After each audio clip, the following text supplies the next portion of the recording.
First You Think is a not-for-profit ministry of the First Unitarian Church of Des Moines. Support us at ucdsm.org today.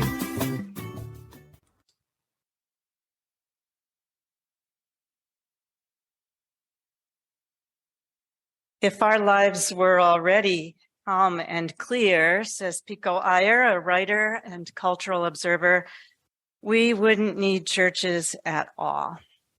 Buddha and Jesus and the saints never need to go to church. They carry one inside themselves. These churches are emergency rooms for the soul, he says. They're the one place, or one of several maybe, where we can reliably go to find out who we are and what we should be doing with our lives, usually by finding out all that we aren't and all that is greater than us, to which we can only give ourselves away. A church may be where we hear something and nothing, our own breath and everybody else's, a silence that is not an absence of noise, but the presence of something deep, the depth beneath our thoughts. One time when I led a class on prayer for Unitarian Universalists, one of the participants sent me an email which I saved because it moved me so, and I asked if I could share it, and he said yes, and I have many times. He said he had been part of the church for a long time, but it was clear in his writing he still felt like a visitor. He said, I admire everything about the social ethics of UUs. They seem to be on the side of everything I want to endorse. Their tolerance makes me stretch and open. Their gifts of self and service are almost unimaginably inclusive. But still, when I enter most UU churches, including ours, I am not immediately mindful of spiritual space, nor of the silence necessary to hear the still small voice. I'm in the presence of good company, surely, loving people greeting each other, but such an encounter could, in my experience, also conceivably occur at a concert, or a club, or a lecture, or a caucus of concerned citizens for any worthy cause. I realize I was raised on Calvinist apocalypse, and while doctrinally I'll never go back, I miss some of that spiritual intensity. I would like to come into church to sit for a moment in silence, or meditate on a passage printed in the bulletin, or listen to music, or softly sing. Lovely and large-hearted as they are, I'd like to begin by not greeting my neighbors. I'll greet them afterwards. I'd like to greet something inside first. So in that same congregation where that guy was a woman who'd been there many years, not a noisy person, but one who was pretty loud in her dislike of silence on Sunday mornings. That is not what we're paying you for, she said. When we introduced a time of meditation every week, the briefest eye blink of silence, just like here, it's like a splinter of a plank of driftwood that we can cling to in the turbulent water of our crazy days, the slenderest sliver of quiet. We're not paying you not to talk, she said. I can be quiet by myself at home or by turning down the volume, which she frequently did on her hearing aid, if she didn't like the sermon or whatever. Deliberate silence seemed to her a total waste of time. So she sat every Sunday in the front row, and she had 3 watches on her arm, all analog and all set to the time zones where her grown children were now living. And as the meditation began, she'd hold up her arm, not in a holy way of, and she would tap her wrist right there, timing the seconds when nothing worthwhile was happening. After 1 minute, she'd raise an eyebrow. After 2 minutes, she'd clear her throat or blow her nose or drop her hymnal on the stone floor by accident. Silence is not the only way in. Meditation, reflection, contemplation, prayer, they're not the only doors to the interior life, not the only way. into the hidden chambers of the heart or the recesses of the mind where our memories are kept like scattered drifts of dust beneath a bed, and conclusions are drawn and creative ideas incubated in the dark subconscious. Silence is not the only way into the deepest core of your being, which strangely is the part of you that connects most authentically to everybody else and everything else, even to the holy. It's so strange we have to go inward in order to reach out with integrity and clarity and courage and love to others. Silence is not the only way into the soul, but it is one way.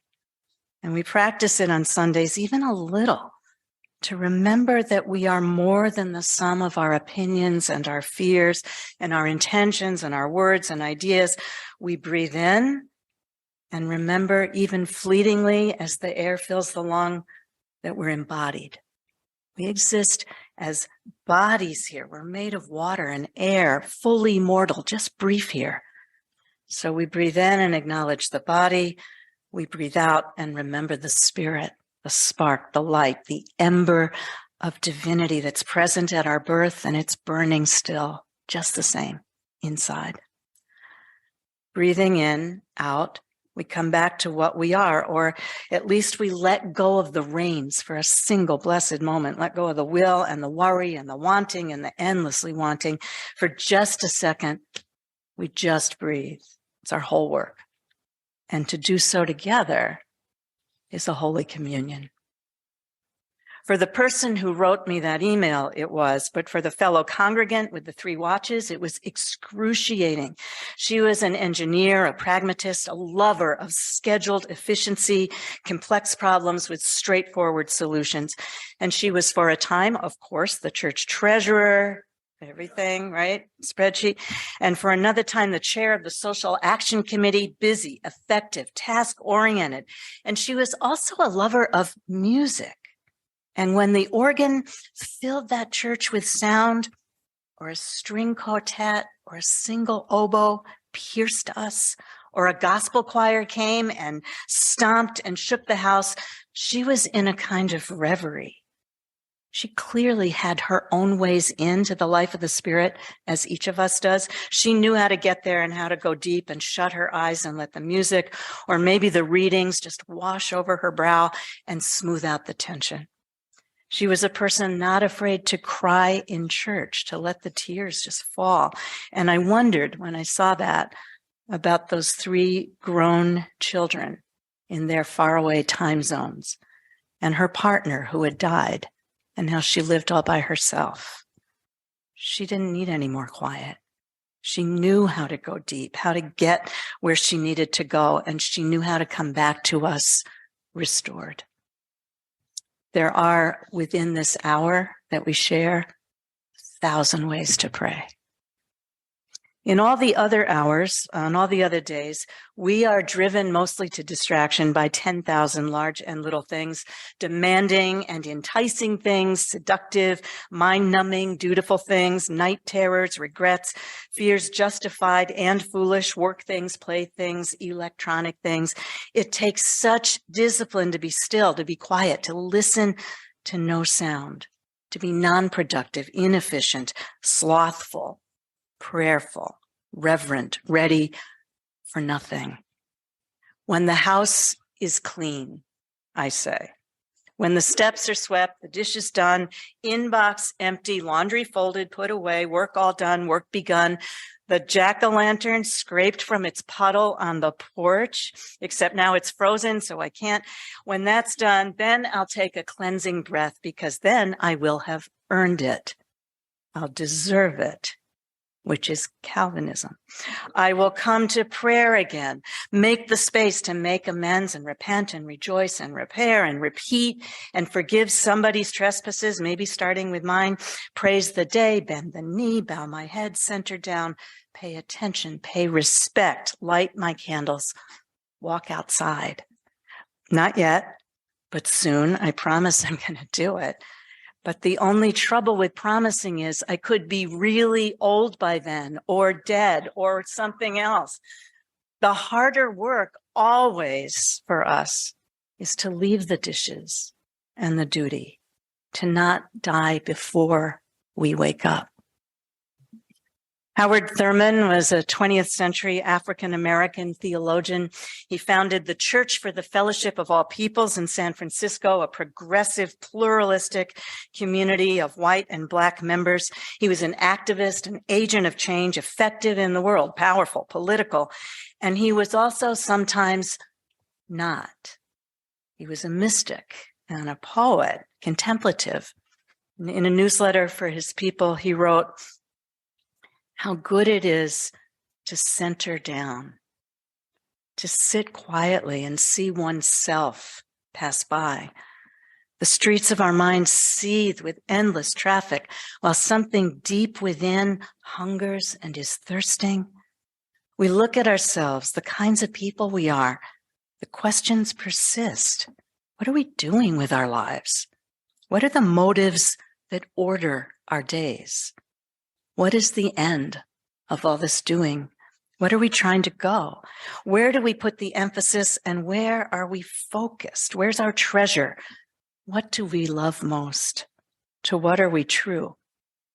Floating up through all the jangles of turbulence, there's a sound of another kind, he said, a deeper note which only the stillness of the heart makes clear. I have a December memory that comes to me at this time of year, especially if there's snow. It's like a Christmas card or an old ornament. You hold it in your hand, and it's like a time machine. It transports you back to a universe that's so far from where you are right now, but it's so familiar. You can feel the scratchy wool and smell the mothball mittens. In this memory, my father and I are all bundled up and together after supper, very late at night, probably around 6:30, we are going for a walk outside, just the two of us. And I am maybe 5 or 6 years old, and we're going to look at all the holiday lights in our neighborhood, and it is magical. Everything is silent because of the snow on the ground and the snow shawling down, and it's silent also because I'm hermetically sealed in a hat and hood and scarf, and there are no cars. So we're walking down the middle of this wide white corridor of street with no footprints, and there are colored lights all the way down on both sides. And every house is like a silent diorama with a menorah in the window or a Christmas tree, and people moving around in their kitchens and living rooms playing the piano or watching TV. They're like life-size dolls in dollhouses. And it's absolutely silent, except for the scrunching of snow pants, which I only notice when we stop to eat snow or count the reindeer plastic on somebody's roof. We stood in an ocean of quiet, hand in hand, very tall, very small, not talking for miles and miles, hours and hours, about 20 minutes around the block. It was like owl moon in the city. All these years later, all this life later, when I feel myself being sucked into the vortex of holidays, the stress and noise and cheesy music and white knuckle driving and my requisite worries all the time about money, family, losses, love, this memory comes back. And it's not just a snapshot. It's this visceral trace of wonder that I felt as a child, the coldest cold, thickest snow, my father fully present, which normally he wasn't, and all the snug houses and their lights. So it's a simple thing, a walk around the block. And I don't know if it happened just one time or lots of times, but I know it set in me a longing in December that has nothing to do with Christology or shopping. And if I can remember to remember it and dwell inside it, it centers me and reminds me that what I love at this time of year and what I need is a cold night, very dark, a little snow, and maybe someone to go walking with. If you've seen the snow, says the poet, if you've gone out in it for only the pleasure of walking barely protected from the galaxies, the flakes settling on your parka like the dust from just born stars, the cold waking you as if from long sleeping, then you've seen the transience of beauty. And you can understand how more often than not, truth is found in silence. We remember there what we are, which is not perfect, but wholly human in both senses of the word, holy, holy. The entire motion of Advent in the Christian calendar is toward remembering and waiting, not for a single mythical child, but for the quiet conviction, this confession that each life is a fleeting gift, each life including your own. For that conviction to truly take root, to find words to give voice to that confession and live it out in the world, you have to be willing to travel through a lot of darkness and quiet. You have to listen with the beat of your heart and let it be the loudest thing you ever hear. We apprehend the holy, said Huxley, in the spaces in between, in the voids as well as the fullness of a cathedral, in the space between the notes of music, and therefore on the plane of conduct, in the love and gentleness, the confidence and humility, which give beauty to the relationship between human beings. Silence is a spiritual practice, and it is an ethical decision. So we find the holy in the quiet intervals and pauses. It's also where our own most honest voice resounds long before we're ready for prime time. We also know, and we need constant reminding, the only way to hear somebody else, the only way to behold and honor and acknowledge the worth and loveliness of somebody else, the living holy scripture that someone else is to shut up and let them talk. Make space to amplify all their stories, all their words, all their breath that's not our own. And over the past 6 weeks, I've been seeing and hearing you do exactly this in the community conversations hosted by your board. The silence you've held in listening to each other is as sacred as the speaking. The space between two voices is where all the hope is. This past Thursday was World AIDS Day, and driving down here from St. Paul, I listened to interviews with survivors of the AIDS epidemic from all over the world, and I thought about how silence is actually a substance best used in moderation. The great rallying cry of the movement to make visible and loud the devastations of HIV, the cry that was coined first by gay men in the 1980s when nobody was listening, and still resounding now among queer and trans and gender nonconforming people, that cry is silence equals death. And so we remember silence is a spiritual practice and an ethical requirement only when it's balanced by speaking. We go within in prayer and meditation in order to come out, to bring to full volume the force of our conviction, to make some noise when noise is what's called for. If you see something, say something. You find your truth in listening to your heart, to your God, to the stories that are trusted to you by other people, a holy offering. And then you bring your inside voice outside. The chorus of our shared voices, it shakes the foundations of the world, it blesses the world, changes it.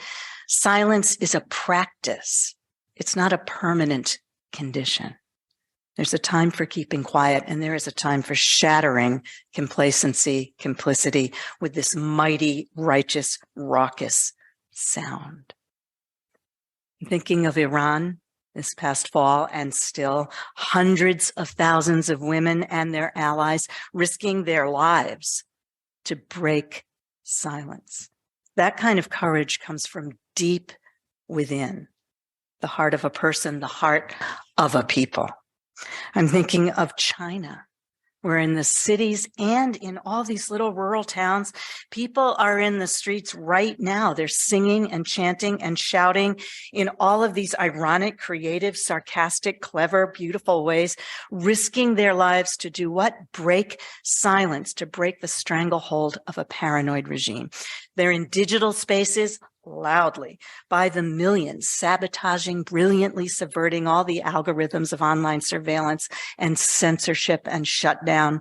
Zhao Xiang, a researcher on internet freedom, said this week in the New York Times, this is a decisive breach of the big silence that is China. It is the sound of the inside voice rising not from shallow opinion, but from the depths of the Spirit. We go within in order to come out again, like hibernating bears, or like those little moles and mice who burrow underground all winter and they slow their heartbeats to just a few per minute, dreaming through the winter about scurrying around in the spring. Breathing in, breathing out, even for just this fleeting moment on a Sunday or any day, we're listening for the breath of God, the breath of conscience. And we restore the soul and then repair the world over and over, round and round, again and again, without ceasing. We are here to pray without ceasing. In just a moment, we'll hold silence together.